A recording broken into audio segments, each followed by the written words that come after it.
বিসমিল্লাহির রহমানির রহিম। দলে বাবা সুরেশ্বরী স্মরণে দিচ্ছে একটি কথা, ভালো লাগতে সাবস্ক্রাইব করবেন অথবা শেয়ার করবেন। অনুরোধ রইল যে মুর্শিদ দূরে রহিলে কি ফায়েজ পাওয়া যায় কি না। আমরা অনেকেরই মুর্শিদের কাছে যেতে পারি না। অনেকের মুর্শিদ, আমার মুর্শিদ সুরেশ্বর, অনেকের মুর্শিদ চিটাগাং, বাজেবস্তান, মাঝবান্ডা, আজমির শরীফ, বাগদাদ শরীফ, কিন্তু তারা এই বাংলাদেশের দূরে থেকে ফায়েজ পাওয়া সম্ভব কি না।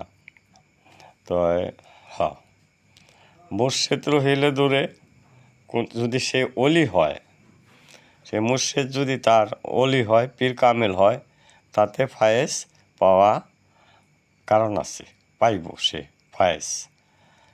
কারণ ওই পীরের সুরত খেয়াল করিয়া যদি লতিফা শোনে, জিকির করো, তাতে গাইবে ফায়েজ প্রত্যেকের কালবে হাসিল হইবে ইনশাল্লাহ।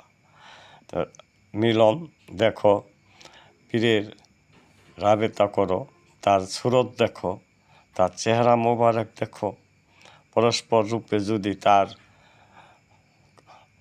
জামাল খুলিবে, অর্থাৎ তার নুরতাজিলা খুলে যাবে, সে অবশ্যই ফায়েজ পাবে। আশা করি পীর দূরে থাকলেও ফায়েজ পাইবে।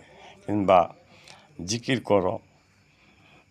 করো, তার সুরতে খেয়ালে জিকিরও তার ফায়েজ পাওয়া যাবে। তাই আর কি, কথা ভালো লাগলে দোয়া করবেন। খোদা হাফেজ।